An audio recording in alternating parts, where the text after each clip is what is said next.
पहा नवीन एपिसोड्स एकदम add free.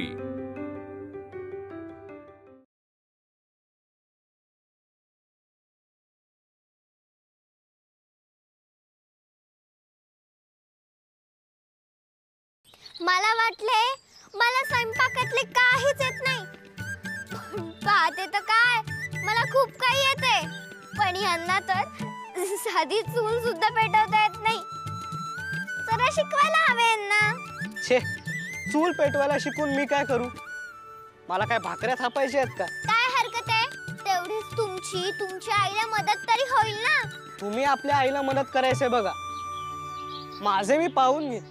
आणि माझे राहू द्या बाजूला, तुम्ही जोगांकडे गेलात आणि तिथे नसती उठाठेव केलीत आणि त्यांनी तुम्हाला हाकलून लावले, हे जर तुमच्या घरी कळले तर तुम्हाला शिक्षा होईल, त्याचे काय? होऊ दे, मी शिक्षा भोगायला तयार आहे, पण मी माझ्या उमा आतेसाठी जितके प्रयत्न करता येईल तितके करणार। मला तिचा त्रास बघवत नाहीये। अहो, तुम्हाला जसं पटवर्धन काकांच्या सुशीलाताईचा त्रास बघून कळवळा आला ना, तसं मला नाही का माझ्या उमा आतेसाठी वाईट वाटणार? हे बरी खरे, म्हणजे मी करते ते बरोबर आहे ना? अगदी बरोबर।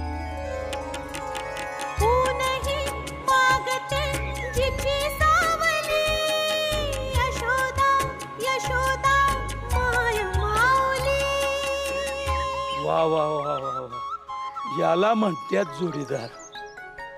कसं आतापासूनच एकमेकांनी समजून घेतात। तुझ्यासारख्या गोऱ्या पान घारोळीवर कोणीही आपला जीव ओवाळून टाके।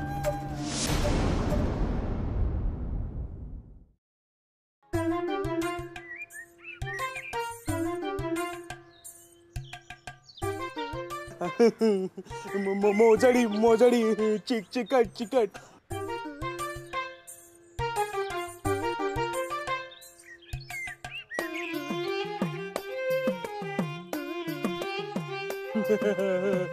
चिकट चिकट चिकट करा ला ला ला ला ला ला ला ला शंकरा रा रा रा रा रा रा रा। अरे पाय चिकटला माझा मोजडीत, कोणी आहे का रे? चिकटलं चिकटलं। शंकरराव, अहो नारायणराव, शंकरराव, अहो नारायणराव, अरे धावा। अरे काय आहे बाबा? अरे बापरे, अहो शंकरराव, अहो नारायणराव, शंकरराव, अहो नारायणराव, कोणी आहे का? अरे या या लवकर। काय झालं? हे बघा काय झालंय, माझा पाय चिकटलाय पाय।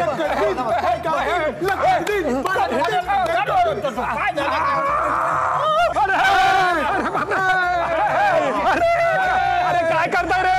अरे जावई बापू, आय आय आय, जावई बापू, पाय सुटला माझा। जावई बापू, जावई बापू, जावई बापू। बरं काय यशोदा माय, तुमचं घर आलं, आता आम्ही माघारी फिरतो। हो हो, येते मी, तुम्ही सांभाळून जा। हा हो सदा भाऊ, त्या दामल्यांकडनं सारा वसुली केला आणि इकडं त्या पटवर्धनांची भर केला। आता मालकासनी काय सांगणार? सांगेन काहीतरी, पण मला सुशिलेचे दुःख पाहावले नाही। ठाऊक आहे मला आजोबा रागे भरतील, वडीलधाऱ्यांसमोर खरं पट्टी करतील, पण मी तयार आहे ह्या सगळ्याला सामोरे जायला।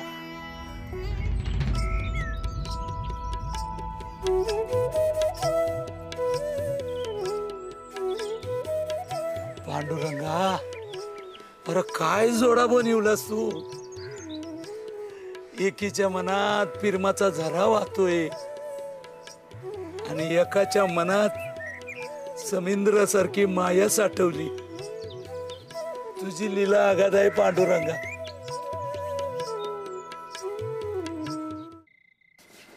ऐकलं का? आज जमल्यास काजू गराची उसळ करा, अगो बाई, काजू घराची उसळ म्हणजे स्वारी अगदी खुशीत दिसते हो. पण कशा प्रीत्यर्थ हा आनंद ते कळेल की नाही आम्हास? अहो माझी आणि रघुनाथाची दिलजमाई झाली. अगो बाई, काजू घरानेच घडवली. आपला कोकणचा मेवा कोणतेही प्रश्न अगदी चुटकीसरशी सोडवतो. त्यात आंब्याची वादी आणि काजूगर, आहा, ही जोडी असली की गोडी व्हायलाच हवी. अगो बाई, हो का? बरे झाले हो.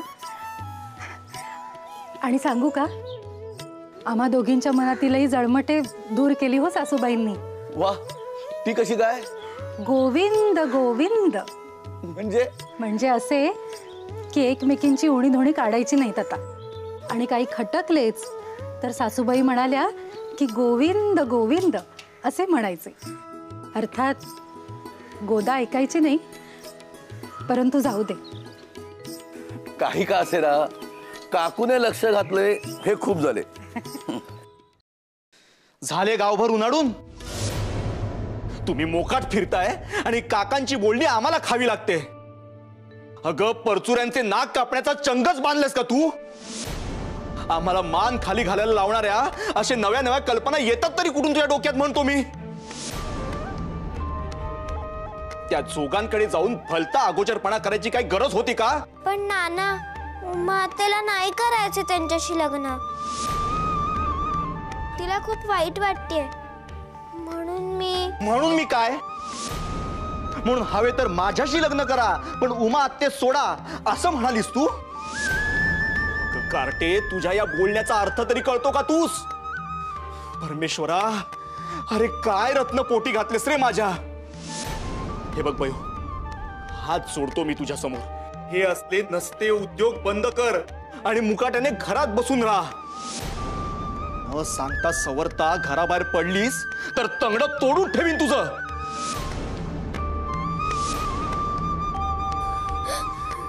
नाना, तुम्हाला जर वाटत असेल की माझं काही चुकलंय तर तुम्ही मला शिक्षा करा, म्हणजे बापू तुम्हाला ओरडणार नाही. भलतेच तर्कशास्त्र आहेत ग बाई तुझे. अगं, तुझ्या या अशा वागण्याची शिक्षा झालीच आहे, पण तुला नाही, तुझ्या आईला. आईला? होय, पुढचे 3 दिवस तुझ्या आईने फक्त फलार करून घ्यायचे. आणि वर बापूने बजावले, या 3 दिवसात बयोने आणखी काही अगोचरपणा केला तर तुझ्या आईला पुढचे 3 दिवस निर्जळी उपास घडेल.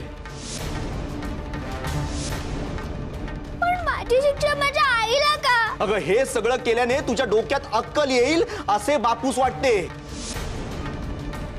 नाक कापले की तोंड उघडते असा नियमच आहे ना, म्हणून.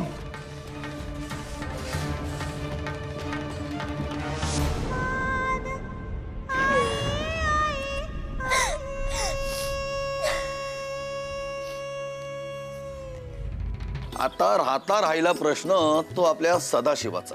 अगो बाई, आता सदाशिवाचे काय? त्याचा भित्रेपणा कसा घालवायचा? बाई माझे, अहो नको ते उपाय. मी काय म्हणते, तो आता जसजसा मोठा होईल तसतशी जाईल हो त्याची भीती. नाही हा, त्याचं लग्न होण्यापूर्वी त्याची भीती घालवायचा चंगच बांधलाय मी. अहो, आपली ती सुनबाई त्या इमामांच्या वाड्यात जाते रात्रीची एकटी, आणि हा असा.